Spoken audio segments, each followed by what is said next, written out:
Olá, boa noite. Boa noite. Enquadrando aqui, vamos esperar o pessoal entrar. Enquanto isso, a gente vai se apresentando aqui. Eu sou Júlia, de Stephanie Cassiano, sou uma das fundadoras da Bem Te Quero. Eu sou médica oncologista clínica. Eu sou o Vinícius, também sou cofundador da Bem Te Quero 60+. Sou psiquiatra especializado em psicogeriatria, que é a área da psiquiatria que cuida de pessoas com mais de 60 anos.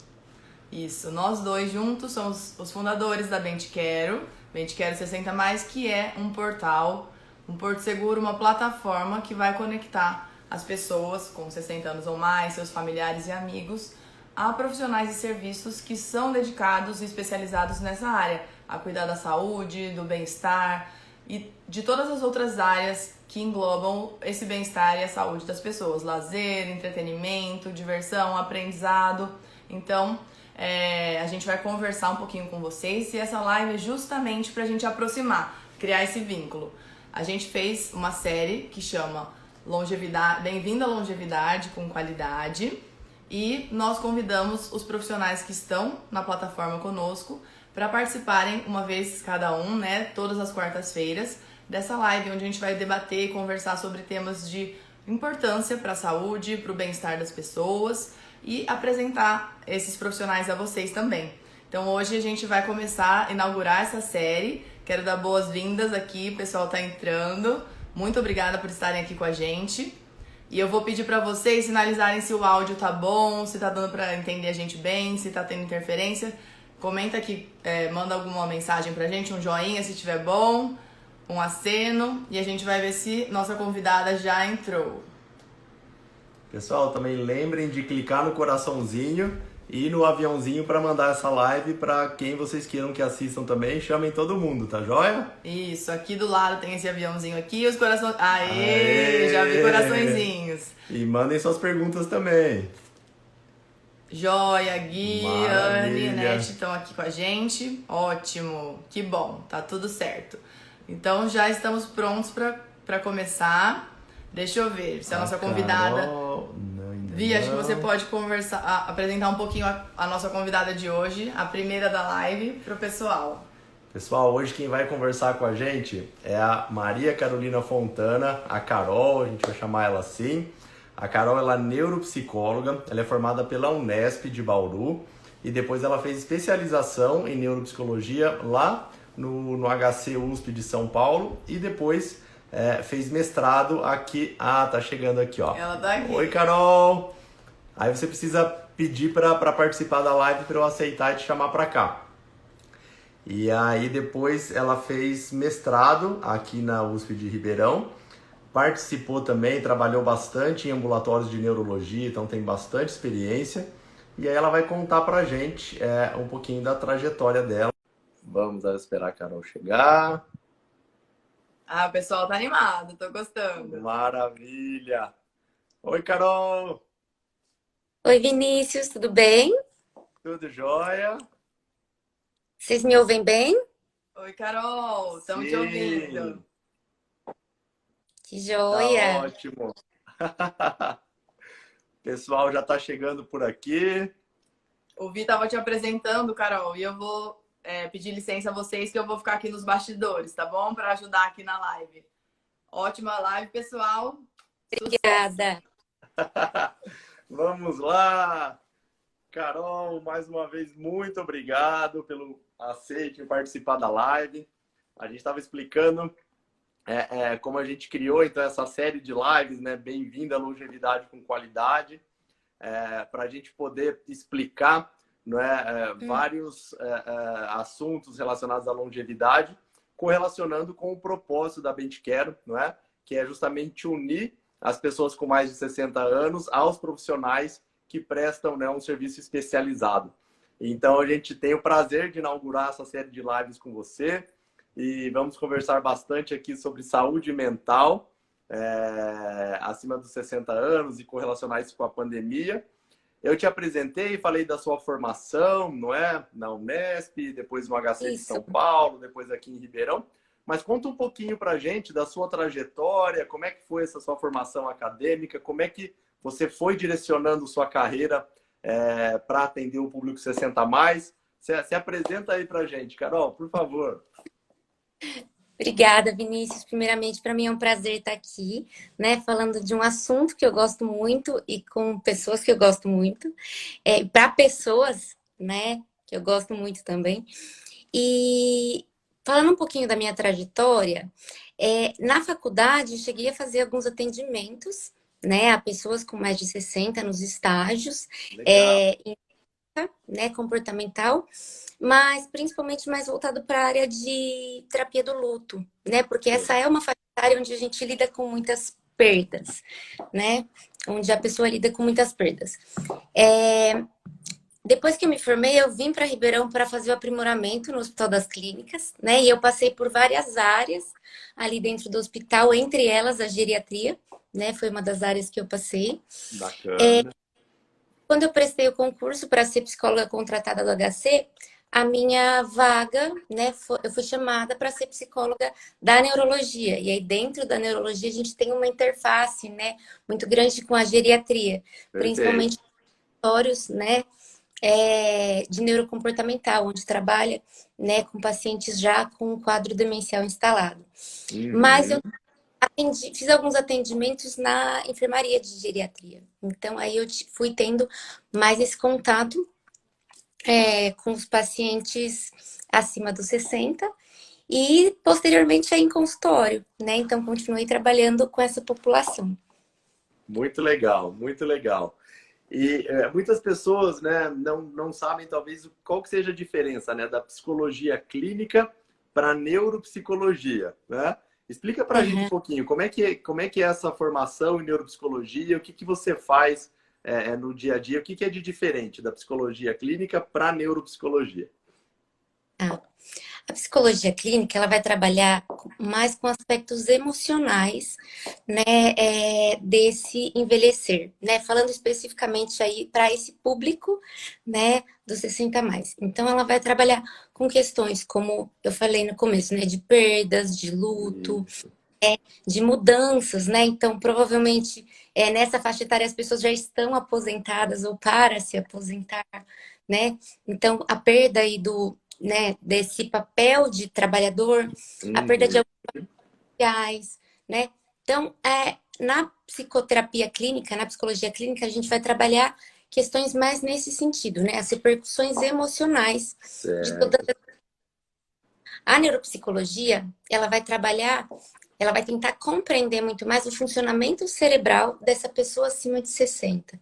Porque a gente tem algumas mudanças que acontecem, tanto a nível estrutural quanto a nível funcional do cérebro, conforme a gente envelhece.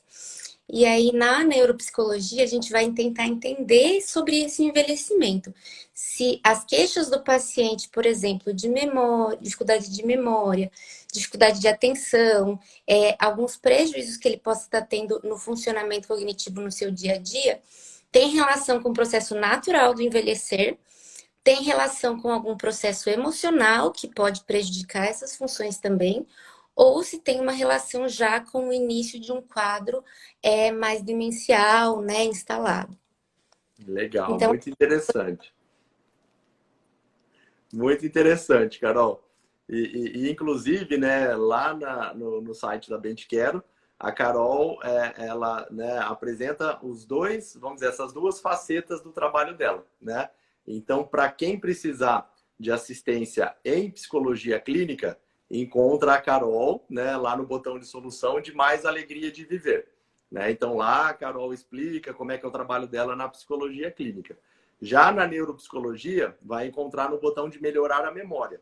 Então, lá a Carol explica, né, como é que é o trabalho dela, tanto na avaliação neuropsicológica, que é aí que ela vai poder, né, fazer as sessões de avaliação, aplicar todos os testes, e também, né, numa segunda etapa, fazer o treino cognitivo, né, ou o treino neurocognitivo, que aí vai poder otimizar as áreas que estão com algum tipo de dificuldade. É isso, Carol? é isso mesmo, Vinícius. Então, dentro da neuropsicologia, a gente tem essas duas áreas de atuação, a avaliação e a reabilitação. Então, a avaliação através de testes, né? A gente entende um pouco mais sobre esse funcionamento cerebral, aquilo que está preservado e aquilo que está prejudicado, e ao que se deve esse prejuízo. E na reabilitação a gente vai lançar mão de estratégias, tanto de treino, né, cognitivo, quanto muitas vezes estratégias compensatórias, que a gente chama. Então, são adaptações que a gente faz na rotina, no ambiente do paciente, para favorecer, facilitar, né, com que ele mantenha sua autonomia, sua independência, sua qualidade de vida e melhorar as funções desse paciente, né, o dia a dia, a qualidade de vida desses pacientes. Muito legal. Pessoal, lembra aí de colocar os coraçõezinhos, deixe os coraçõezinhos aqui, que isso faz aparecer a live para mais gente, porque a gente sabe que muita gente gostaria de assistir esse conteúdo, de ver, porque isso é de extrema importância, e também vai compartilhando no aviãozinho aqui no canto inferior direito da tela, para chamar aquele seu familiar, aquele seu amigo que você gostaria que visse essa live aqui com a gente. Bom, Carol, eu sempre costumo dizer que não tem um melhor momento na vida, né? Muitas vezes as pessoas às vezes falam, né, a idade da maturidade como a melhor idade. Eu particularmente não concordo muito com essa expressão. Acho que não tem uma melhor idade, porque toda fase da vida tem o seu melhor a ser aproveitado, né?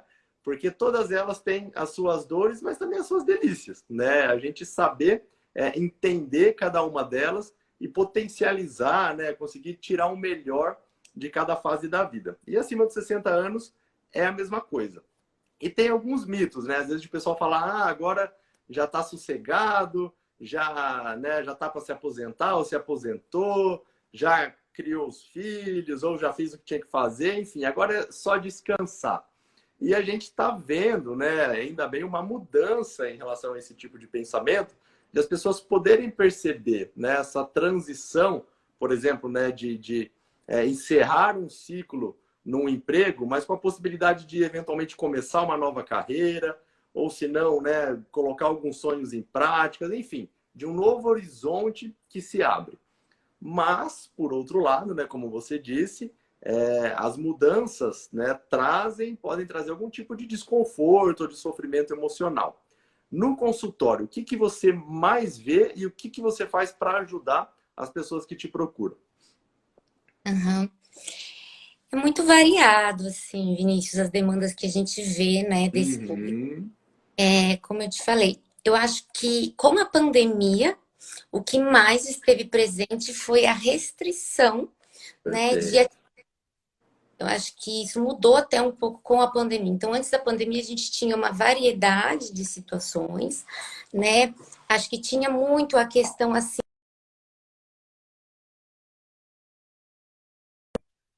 Uhum. Vinícius? Acho que Oi? voltou. Tá me vendo? Tô Tô aqui. agora. A questão de principalmente prejuízos, às vezes, cognitivos, né? Para tentar entender ou auxiliar, né, a pessoa. Porque para de trabalhar, aí muitas vezes tem um rebaixamento de humor. Uhum. Para de fazer atividades, né, que fazia antes, de exercitar-se cognitivamente. Então, começa Uhum. muitas vezes uma piora cognitiva. Então, essas eram as queixas que eu observava antes da pandemia. Pós-pandemia, foi muito essa questão do isolamento, da privação. E isso impactou tanto a nível emocional, essa Uhum. quanto a nível cognitivo, inclusive, né? Justamente por conta da restrição de atividades, por uma dificuldade de fazer, às vezes, adaptações para continuar se exercitando cognitivamente, né? Se mantendo ativo cognitivamente e fisicamente também, né? Uhum. Então, nesse sentido, as queixas atualmente têm sido essas. Entendi. E que de fato a gente tá vendo ao longo da pandemia, né, em diversos momentos, também que tem vamos dizer assim, uma flutuação, né? Pelo menos eu vi isso aqui no consultório. Então, por exemplo, né, num primeiro momento, aquela apreensão, né? Então, muita ansiedade em relação ao medo de adoecer, ao medo de os familiares adoecerem, ou, né, de eventualmente ter a forma grave, o medo mesmo de perder a vida. Com o passar do tempo, a gente pôde ver muitas pessoas aí sofrendo pelo luto, né, de entes queridos, ou de pessoas que tiveram a Covid, e aí toda aquela ansiedade relacionada com a doença e depois com o pós-Covid. E agora um momento, né, em que começa a aparecer uma possibilidade de ter alguma melhora, né? Então, com a vacinação, com uma reabertura, mas quem sabe que ainda não, isso não está garantido. E aí de como fazer isso, né? Quando que é a hora certa? Quando é que eu vou ver aquele parente que eu não via há muito tempo? Quando é que eu vou ver meus filhos? Enfim, cada momento tem aí as suas apreensões, né? Meus cachorros. A Carol tinha me avisado, gente, que talvez os cachorros dela fossem latir. Sempre querem participar aqui. Tá certo. E Vinícius, eu vi também uma apreensão no sentido da própria família em relação ao idoso, né? Uhum. E a pessoa, né, com mais 60 sentia essa apreensão, né? Uhum. Distanciamento. Então, houve uma mudança também das relações familiares, principalmente no começo, Uhum. né?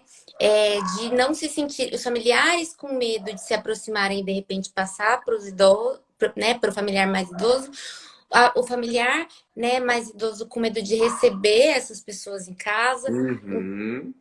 Esse foi, acho que, um período muito de adaptação, né? A Sim.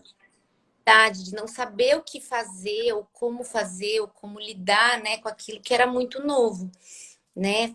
E agora eu acho que eles já começam a ter mesmo uma luz no fim do túnel, assim, uma esperança de que é possível, né, conviver com isso, é possível a gente se manter ativo apesar desta pandemia, apesar desta doença, é possível manter Exato. apesar de tudo, né? Esse é um ponto muito importante, porque quando a pandemia começou, né, a gente não sabia direito, até hoje a gente não sabe muita coisa, né? Mas principalmente em relação à duração da pandemia. Então a gente não sabia se ia ser, né? Teve a primeira fechada ali, 2 semanas, depois a gente não sabia se ia ser um mês, 6 meses. Bem, estamos aí há 1 ano e meio, né?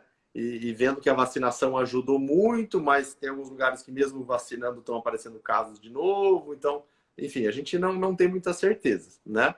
Mas o que a gente viu primeiro, que aumentou a percepção, né, das pessoas em relação à necessidade de cuidar da saúde mental, né? Então, muitas mais pessoas criaram, né, perceberam isso. Então, muitas pessoas que tinham até preconceito, né, em relação, às vezes, a procurar um profissional de saúde mental, perceberam o quão importante é isso. E agora, nesse momento de retomada, né, que você falou, é uma outra situação, né? Porque a gente vê que, falando de cognição, por exemplo, né? O estar em contato com as pessoas, estar ativamente dentro e fora de casa, estimula muito o funcionamento cognitivo, né? E isso não é só para quem tem mais de 60 anos, não. A gente vê relatos de várias pessoas, né? Com menos de 60, com 20, 30 anos, falando, olha, parece que a cabeça fica mais lenta, né? Às vezes com menos clareza no pensamento. Isso é um efeito cognitivo de isolamento social, de nível de estresse aumentado, né? Então, de a gente poder, lógico, sempre seguindo, né, todas as questões sanitárias e de segurança, mas entendendo que a gente vai ter que, aos poucos, retomar uma rotina para poder, de fato, ir trazendo isso de volta, né, para isso que vai trazer bem-estar, que vai nos estimular cognitivamente a manter a mente ativa, né? Com certeza, é isso mesmo, né, Vinícius? A gente teve, né, a gente está falando aqui da população de 60 a mais, mas a gente também, né, enquanto neuropsicólogo, a gente acaba acompanhando outras faixas etárias com crianças de Uhum. idade muito grande, né, por conta dessa questão da aula online, dessa privação do contato social, né? Então a gente teve um aumento, uma defasagem de conteúdo muito grande, um aumento, inclusive na busca por avaliação neuropsicológica diante de dificuldades de aprendizagem. E isso aconteceu Uhum. também com a população acima dos 60. Então Sim. ter uma busca maior por esse tipo de avaliação, porque muitas vezes a queixa que aparece primeiro, não é que ela aparece primeiro, mas a queixa que mais chama a atenção muitas vezes dos familiares, ou até que mobiliza mais a buscar ajuda, talvez seja que Uhum. então eu começo a esquecer coisas, eu começo a Uhum. ter o nome de pessoas, eu começo a ficar um pouco confuso, né? E é porque a pessoa acaba negligenciando um pouco as queixas emocionais, né? De ansiedade, Certo. né? Só tô um pouquinho ansioso, nossa, eu só tô com medo, né? Mas isso é um medo que vai passar, né? E acaba negligenciando essas questões e acaba olhando só para quando isso já toma uma proporção maior, E né? às vezes até por conviver mais em casa, às vezes aquele familiar que passava mais distante e não conseguia observar com tanto detalhe, né? O parente idoso. E aí começa a passar mais tempo em casa e poder ver mais de perto e perceber às vezes algumas coisas que antes não percebia, né? Sim, sim, isso aconteceu bastante também, né?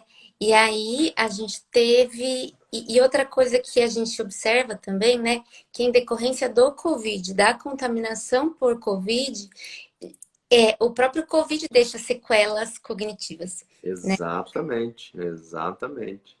Então, assim, principalmente essa população que contraiu o Covid, acabou desenvolvendo algumas sequelas cognitivas e acabou tendo que buscar a avaliação e a reabilitação por conta dessas sequelas.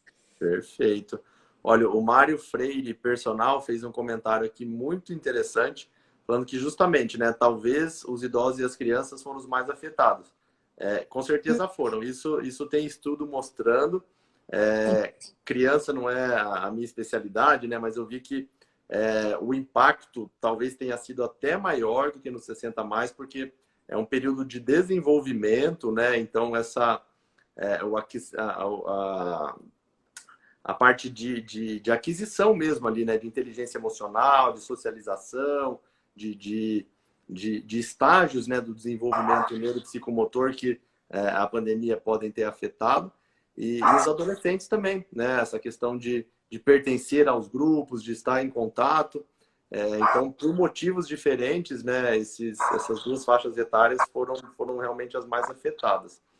No 60 mais, o que a gente vê é que, assim, essa parte emocional e cognitiva que a gente está falando, né, bastante afetado, mas por outro lado, talvez uma aceitação maior da situação, né, de já ter aquela maturidade para falar assim, bom, se é isso que eu tenho que fazer, eu vou, né, fazer o que tem que ser feito, esperar o tempo que tem que ser esperado, mas é lógico que, né, isso traz sofrimento também.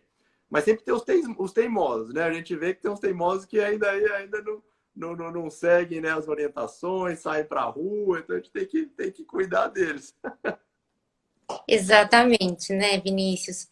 Eu acho que o que você falou traz à tona uma questão muito importante da questão dos 60 a mais, que é a experiência de vida, né? Uhum, Experiência, tudo que, né, a pessoa já viveu, né, é aprendizado para como ela vai lidar com situações novas, né? uhum, Vai lidar com uma situação nova, como é o caso da pandemia, a gente vai lançar mão de estratégias que a gente já utilizou em situações anteriores e que deram certo, né? exato.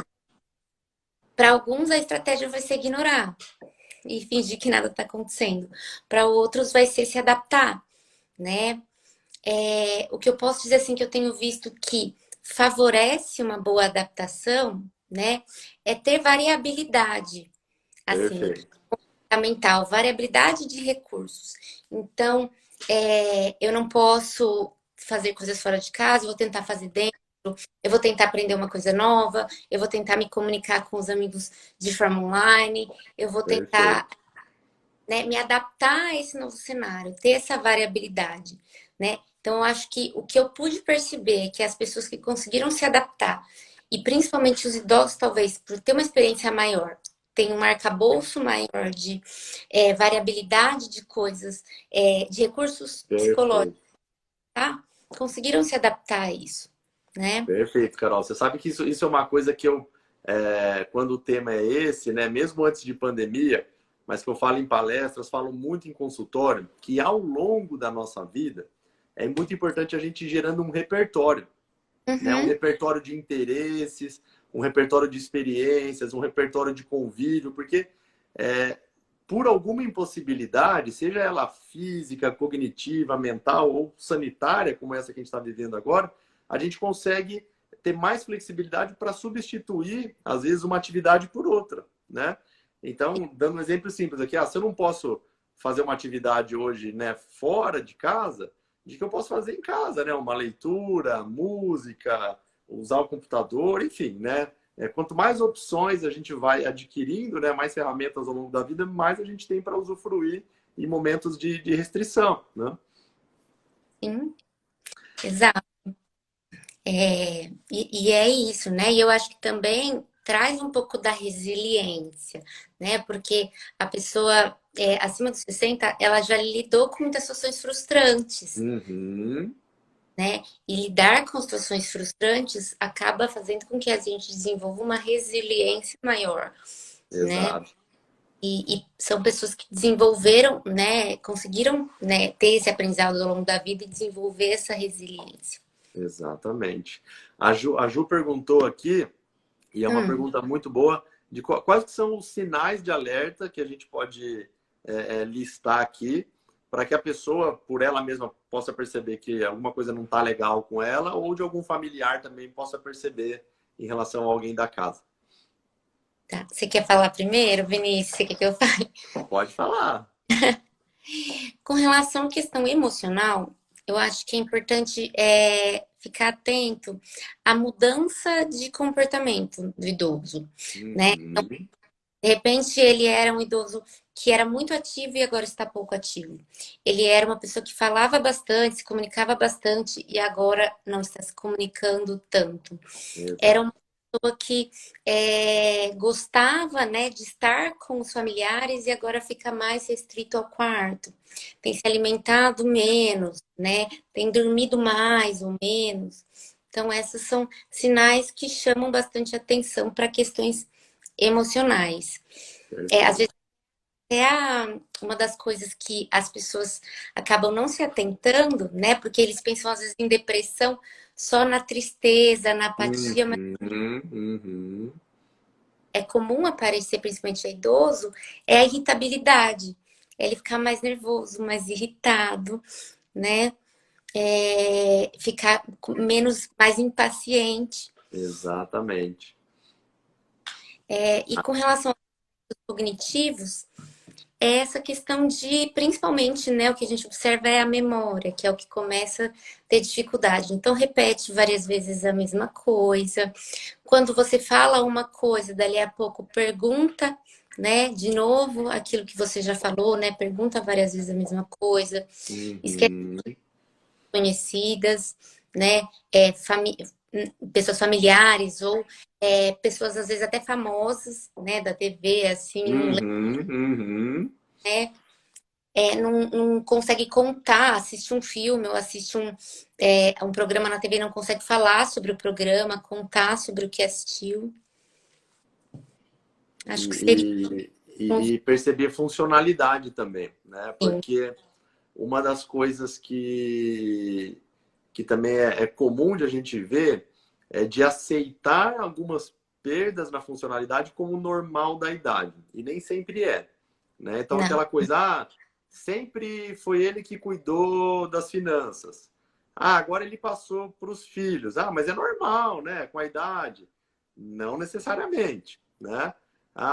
Sempre dirigiu, ele que ia, buscava, comprava, e de repente não está conseguindo dirigir mais por algum motivo, né? Não que isso necessariamente vai ser sinal de alguma doença, de alguma coisa, mas é um sinal de alerta, né? De que precisa entender o porquê que isso tá acontecendo. E uma coisa que eu digo assim, né? Porque isso, a gente está falando de se observar, né? Num familiar, num parente ali de casa, mas que a pessoa também pode perceber nela mesma, né?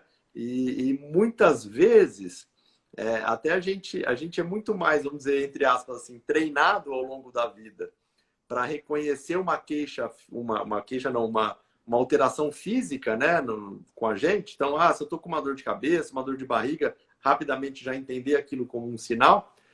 e menos treinado para reconhecer algum sofrimento psíquico, né? E de saber qual que é a hora de pedir ajuda, né?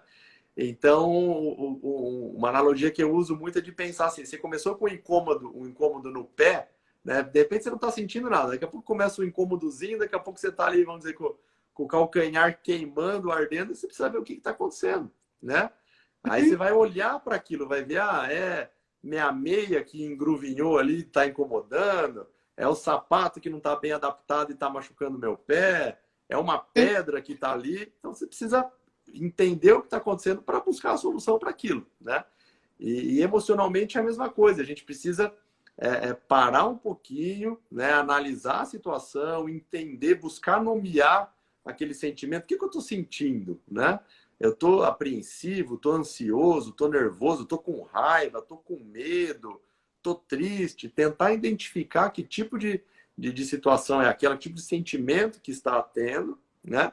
Para aí poder ver a intensidade, o impacto que aquilo está tendo na vida e falar, opa, isso aqui tá me fazendo sofrer demais, ou tá me atrapalhando no dia a dia, tá atrapalhando no relacionamento com outras pessoas, e tô vendo que não tá melhorando, né? Enfim, aí é a hora de eu ir buscar ajuda, né? Então também são alguns sinais aí para a pessoa ter essa visão, né, interior, esse auto-reconhecimento aí de saber que é o momento de procurar alguém para ajudá-lo, né?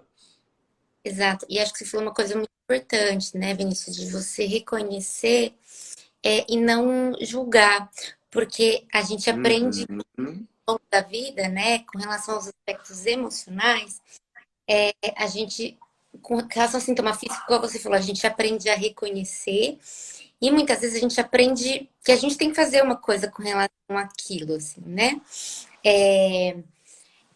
A buscar uma ajuda. Com relação aos sintomas emocionais, muitas vezes a gente não só aprende a não reconhecer, não aprende a reconhecer, né? A gente não consegue, Uhum. mas muitas vezes a gente julga ou a gente não fala, tipo, porque se eu falar vão me achar fraco, vão achar que é frescura, vão achar que é bobeira o que eu tô sentindo, né? Uhum. Eu não devia estar sentindo isso, porque tá tudo bem comigo, tá tudo bem na minha vida, eu não devia estar me sentindo assim, né? Então, quando você fala de ter uma postura de observar, né, de observação ao que se sente, acho que é bem essa postura, né, de olhar com curiosidade, né, para aquilo que está sentindo, muito mais do que com julgamento para aquilo que se sente. Perfeito. Carol, não fizeram essa pergunta aqui ainda, mas é uma pergunta que é bastante recorrente, que eu acho muito importante de falar sobre ela, que é geralmente o pessoal pergunta, beleza, aí eu percebi que preciso de ajuda, quem que eu vou primeiro? Eu vou no psiquiatra ou vou no psicólogo? E aí? E aí? Eu acho que, na verdade, é muito mais comum até as pessoas buscarem outros profissionais do que a gente, né? Perfeito. Uhum. Acho que não é nenhum nem outro, né? Uhum. Acabam muitas vezes, Na prática isso acontece bastante mesmo. né? Principalmente vai ou no geriatra ou no neuro, né? Uhum. É outro, às vezes as mulheres, né, na própria ginecologista, né, Uhum. tá nessas questões. Tem um meme muito engraçado que é assim: problema no carro, vai direto no mecânico, né?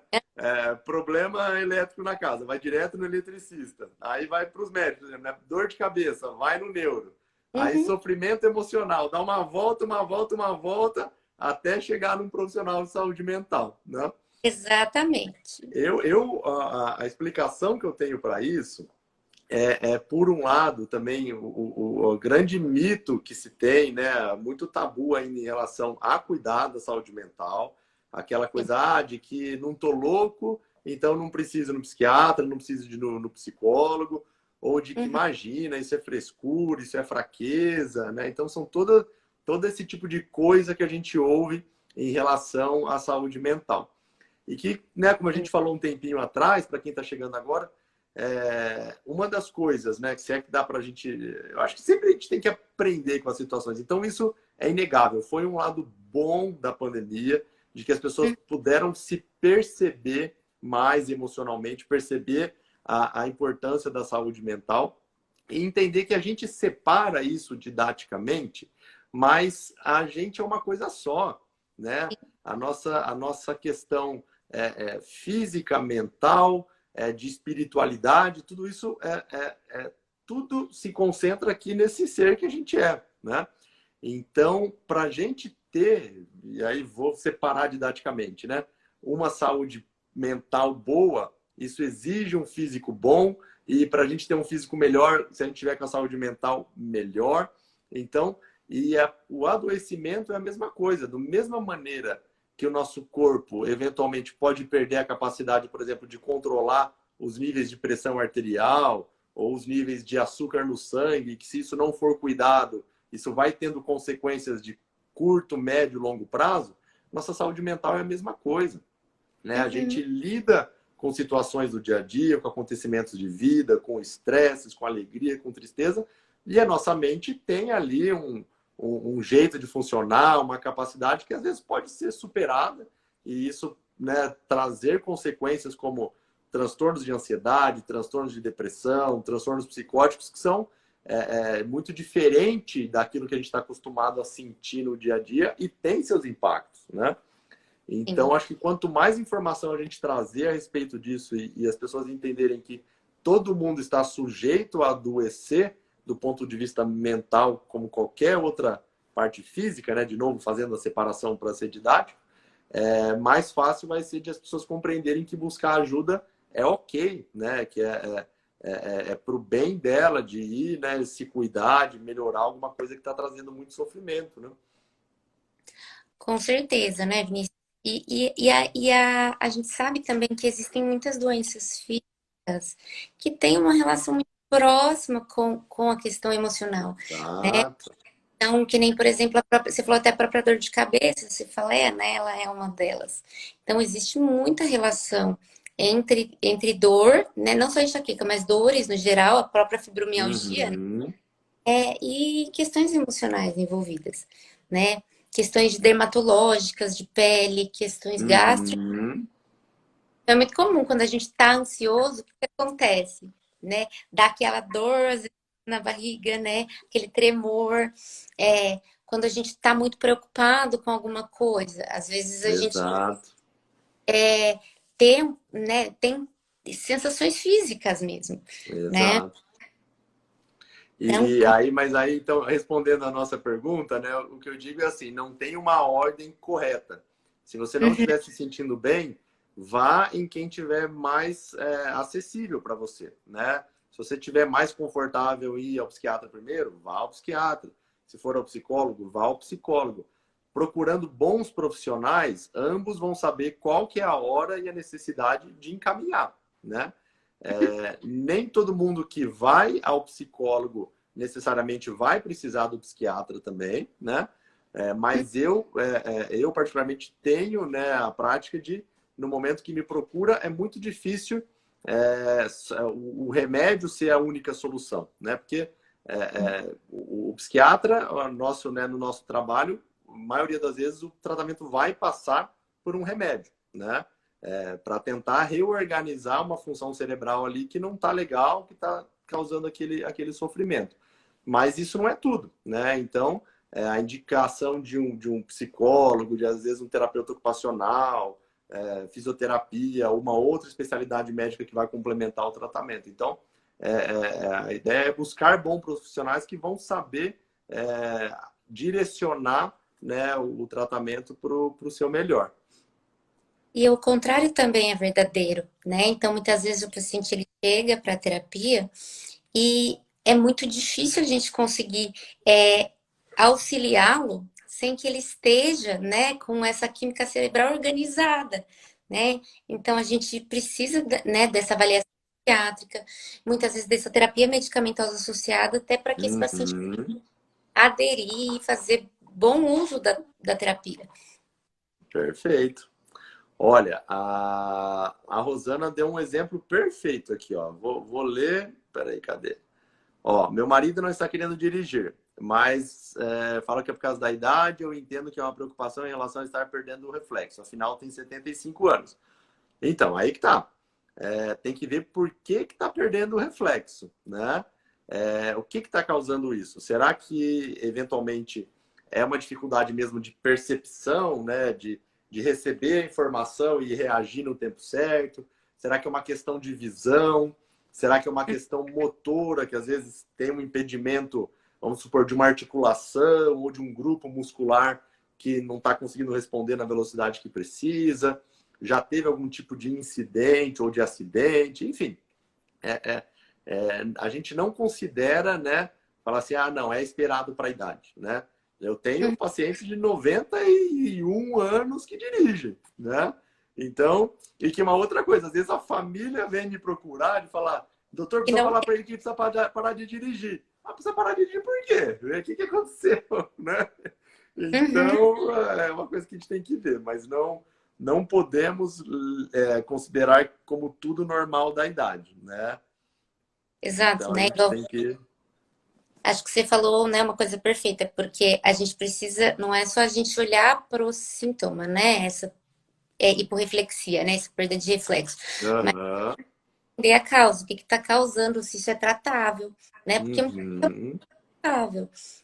Se isso é central ou periférico, né? Porque pode ser uma questão, realmente, igual você falou, ortopédica, muscular, neurológica, pode ser Exato. coisas, né? E ter um tratamento que a pessoa possa voltar a dirigir, ter uma melhor qualidade de vida, né? E se está impactando, né, essa dificuldade no reflexo em dirigir, pode também estar impactando em outras coisas, né? Exatamente. Às vezes, Exatamente. vai progredindo, vai impactando outras coisas, né? E a pessoa não vai buscando, né? Então, por isso que é Exatamente. sempre... Às vezes é uma causa externa também. Muitas vezes, vou dar um exemplo, um remédio que está tomando, às vezes por um problema que já nem precisa mais, e aquilo ali tá alterando, né, a percepção, a agilidade. Uhum, exatamente, né? Então, por isso que é sempre importante buscar essa avaliação. Legal. Carol, a gente tem uma outra pergunta aqui, da Anete Silva. E quando o sujeito e a família não percebem a demanda, o que fazer? Mas aí alguém percebeu? Alguém externo? Eu entendi que sim, nem a própria pessoa, nem nenhum familiar. Por exemplo, o seu, vamos dizer, um colega de trabalho que você está vendo que não está legal e ele não está percebendo e nem a família. Tá, né? Eu acho que é sempre importante, se é um colega de trabalho que você não tá percebendo, ou algum outro familiar, né? Você está percebendo que não tá legal. Uhum, Importante ver, né, o teu vínculo com a pessoa, né? Se permite essa aproximação. De repente, uhum, perguntar, né, o que está acontecendo, descrever, né, o que você tem observado, né, na pessoa, se ela está precisando de alguma ajuda, se ela gostaria de ser ajudada, né, o uhum. feito. Porque se a pessoa não está percebendo, né, talvez você dizer para ela que você está notando, né, e aí, como a gente falou, numa postura não julgadora, mas a gente de tentar ajudar a pessoa, talvez ela perceba, encare isso e se abra e veja que ela precisa realmente de ajuda. Legal. E aí a Sônia, que legal te ver aqui. A Sônia é psicóloga lá de Jaguariúna. A gente não se conhece pessoalmente, mas a gente se conhece pelas redes sociais. Ela sempre acompanha as minhas lives, né, do meu consultório. E legal ver ela aqui na Beit Quero também. E a pergunta dela vai nesse sentido, né? De quando a pessoa se recusa a buscar ajuda, o que que a família pode fazer? E a Ju botou aqui uma postura acolhedora, né? E concordo plenamente. Eu acho que a gente tem que buscar abrir os canais, né? Então, de mostrar para a pessoa que você está ali disponível, com um canal aberto para ouvi-la, para entendê-la, sem julgamento, né? E de deixar esse canal aberto de, olha, quando você precisar, o que você quiser conversar, eu estou aqui, né? E uma maneira, eventualmente, de iniciar uma conversa, uma abordagem, é de mostrar que você percebeu que algo está diferente, né? Sem atacar a pessoa, sem dizer, olha, eu percebia que antes você era assim, assim, assim, assado, e agora, de uns dias para cá, você está assim. tá tudo bem? Você quer conversar? Mostra essa disponibilidade, né? Se a pessoa for dando abertura, vai se aproveitando dessa abertura, né? Seguindo o ritmo da pessoa. Se ela se fechar, aí não tem jeito, né? Aí você vai respeitando esse limite. É lógico. Tem situações em que chega-se em caso extremo, né? De a pessoa já tá nitidamente, né, debilitada, doente, às vezes não está nem comendo, está se colocando em risco, e aí a abordagem é completamente diferente, né? Mas a gente está falando aqui de situações do dia a dia, né? Em que não estamos falando de uma urgência, né? Em saúde mental, por exemplo, mas de uma abordagem que consiga ser conciliadora aí com a pessoa, né? Sim, exatamente. Porque quando a gente está falando assim de casos mais graves, né, como o Vinícius pontuou, aí talvez a intervenção ela tem que ser mais diretiva, porque a gente entende que é uma situação que está trazendo um risco para a pessoa, né? Então, quando você entende que existe esse risco, aí a abordagem é diferente. Mas se você está observando que a pessoa, né, está em sofrimento, mas não a ponto de fazer mal a si, né, ou a outras pessoas, é essa postura mesmo, né? Tentar deixar esse caminho aberto. Bacana. Bom, e a gente, aproveitando para falar, né, até um pouquinho do funcionamento da BenchCare, que a gente acredita que não tem um único caminho, né, não tem uma única solução para as coisas, né, e por isso que existem as diversas disciplinas, né, tem a multiprofissionalidade, a multidisciplinaridade, que às vezes, para um mesmo problema, a solução ideal para um pode não ser a mesma para o outro, né? Então, até quando a gente pensou no funcionamento do site da BenchCare, a gente criar ali os botões de solução, porque a gente sabe que às vezes o problema que a pessoa está enfrentando, ela pode se identificar com determinado tipo de abordagem, determinado tipo de profissional, não é? E aí ela vai poder encontrar lá. Então, por exemplo, né? Pensando aqui em saúde mental, que o botão lá correspondente seria o Mais Alegria de Viver, né? Lá nós temos vários profissionais que de diferentes maneiras se propõem a trazer mais alegria de viver, né? A memória é a mesma coisa. Então, de a gente poder trilhar caminhos, né? Em que a pessoa vai poder, com a autonomia, com a vontade dela, encontrar aquele tipo de profissional que melhor vai atendê-lo, né? Sim. Exatamente, né, Vinícius? E eu acho que o que você falou é bem verdade, assim, a gente sabe que a gente não trabalha sozinho, né? A gente não é detentor de todos os saberes, né? Igual você falou, dessa questão da saúde mental. Então, a própria prática de atividade física pode trazer alegria de viver, né, para a pessoa, traz muita alegria de viver, né? E às vezes é isso que a pessoa está buscando, quando ela busca mais alegria de viver, movimentar mais o corpo, né? Não necessariamente ela está passando por um problema de saúde mental. Pode ser que sim, Exato. né? Exatamente. E olha aqui, eu vi ela entrando, a Ju sinalizou aqui também a dona Mariana, que é a avó materna da Ju, que completou ontem 90 anos.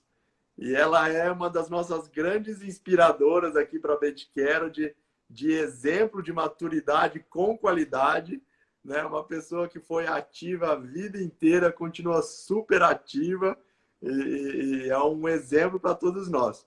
Beijão, dona Mariana. Delícia. Gente, que legal, que gostosa essa conversa. Tenho certeza que a gente teria horas aqui para ficar falando. Eu quero ver se alguém quer perguntar alguma coisa específica para a gente. Eu vi que O que vocês querem saber? Vinícius, eu vi que alguém fez um comentário aqui, acho que foi a Rosana Baroni. Eu só queria comentar, fazer um comentário o comentário dela, né? Ela falou assim que no caso dela ela não tinha vontade de nada, ficava sofrendo sem se abrir, né? Tá, achei aqui. Aham. Não se abrindo. Por mais que a pessoa naquele momento não queira se abrir, quando você busca ela, dá essa abertura, mas para a pessoa que está em sofrimento, saber que tem alguém que se importa já ajuda, já é uma ajuda. Saber que tem alguém ali disponível, alguém que está ali por ela, para ela, no momento que ela precisar, já é de grande ajuda. Mesmo que naquele momento ela não esteja disposta a se abrir. Legal, excelente. Vinícius? É isso aí. E o Mário comentou aqui, 90 a mais na live. Que experiência. É isso aí, Mário. É Instagram, é Facebook, é WhatsApp, ela domina todos, viu? Nossa! É isso aí. Maravilha. Joia. Bom, Carol, vamos dar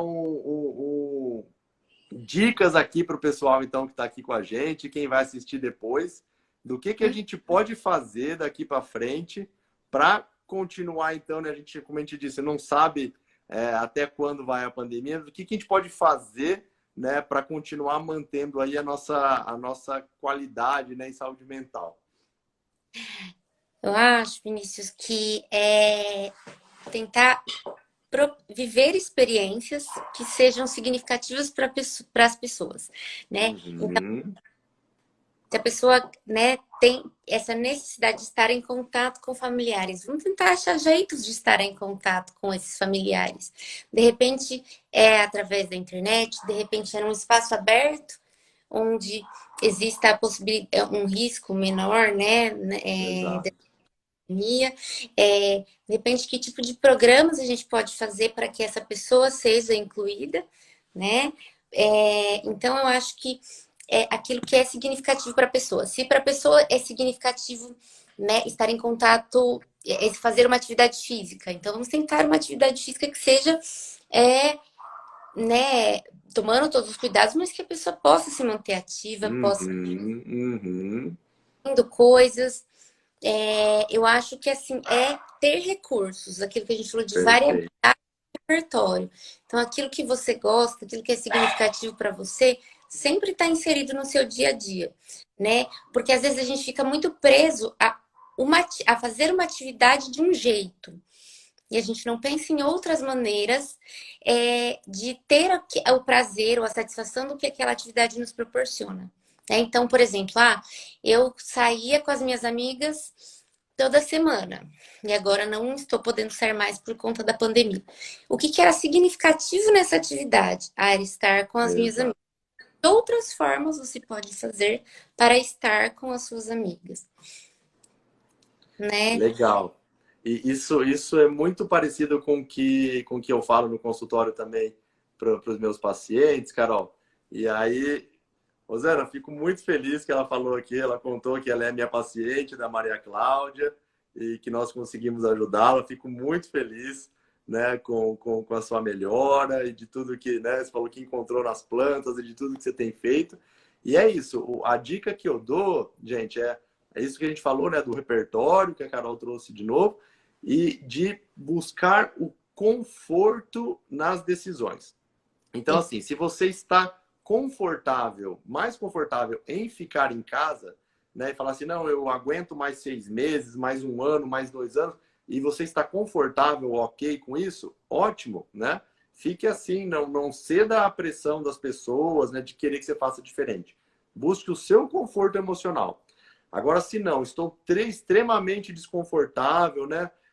Não sei, tem um parente, minha mãe, meu irmão, minha irmã, que faz 1 ano e meio que eu não vejo, eu não aguento mais, né? Se eu não ver, se eu não tiver próximo dele, isso vai me deixar doente, vai lá, né? Entenda o seu risco, se você já está vacinado ou não, né? Os cuidados que você tem que tomar, mas busque, né, coisas, como a Carol disse, que te façam bem, né? Lógico, não estou falando para ninguém que sair se arriscando ao extremo, mas de buscar esse meio termo, né? De falar, olha, por exemplo, já me vacinei, estou numa área em que a transmissão já caiu, estou indo visitar uma pessoa que também já se vacinou, de encontrar isso. O Mário gostou. Conforto emocional, é isso. É essa a ideia, Mário. Exato, né, Vinícius? E eu acho que isso que você falou vai de encontro até aquilo que a gente falou antes, né? De olhar para o seu sentimento, né? Então, como você se sente confortável. Maravilha. Aqui, ó, minha irmã está aqui também, falou sobre essa questão de conforto das decisões na terapia, bacana. A Sônia perguntou, Sônia, olha, se a live vai ficar gravada, é sempre uma apreensão, porque a gente sempre tenta gravar, mas no final só o Instagram sabe se ele vai deixar a gente gravar ou não. Então, espero que sim. Eu vou tentar, viu? Bianca, acredito que usar... pera lá. Acredito que usar estratégias que saiam da rotina para encontrar coisas novas e que te façam bem. Sempre nos desafiar e buscar coisas novas. Bacana. Pois é. Essa é uma estratégia, né? Sim. E, inclusive, isso também é uma estratégia para a questão cognitiva, né? Para estimulação, né? Porque quando a gente faz coisas novas, nosso cérebro estabelece novas conexões. Então, Exato. mantém o nosso cérebro mais ativo. Exatamente, exatamente. Rosana parabenizando, obrigado, Rosana, a gente que agradece. Pessoal, acho que a gente pode encerrar então, agradecendo demais a presença de vocês aqui para essa nossa live de estreia. Não sei se vocês têm noção da felicidade, do que isso significa para a gente, de a gente ver a Bentiquero nascer e agora, nesses quase 3 meses de vida da Bentiquero, né, de a gente ver o impacto que ela está tendo, né, de todo o movimento que a gente está conseguindo criar, dos profissionais maravilhosos que a gente conseguiu agregar, trazer pertinho da gente. A Carol está aqui hoje, né, estreando essa série de lives. Agradeço novamente. E quem ainda não conheceu, né, a plataforma, entra lá, passeia, conheça os profissionais. A gente vai, né, a ideia aqui com as lives trazer para vocês conhecerem o rostinho de cada um, de ver, né, o jeitinho que cada um trabalha e poder fazer essa aproximação, né? Então, isso é muito importante para a gente. E, Carol, muito obrigado. Te dou espaço para fazer suas finalizações. Imagina, Vinícius, eu que tenho a agradecer, né, ao convite, a esse espaço, né, para falar sobre esse tema tão importante e né, e a inovação, né, que foi a criação aí da Bentiquero, eu acho que veio em uma hora necessária, né, veio em uma hora em que, para dar autonomia, né, para as pessoas buscarem esses serviços, saberem onde encontrar esses serviços. Tem profissionais muito bacanas, eu tô ansiosa até para ver os outros profissionais aqui nas lives, né? Alguns eu conheço, outros eu não conheço ainda, né? Uns eu conheço pessoalmente, outros só por nome profissional. Mas eu para ver todos e desejo, sim, que seja de muito sucesso, né? A Bentiquero já mas que as lives sejam ainda de mais sucesso. Maravilha! Olha, a Anete escreveu aqui, ó, que teve uma aula, que ela é estudante de psicologia e teve uma aula maravilhosa. Que bom, Anete! Obrigado, Anete, Dona Mariana. Obrigado, gente. Uma ótima noite a todos. Obrigado pela participação. Um beijão e até a próxima. Tchau, tchau. Tchau, tchau.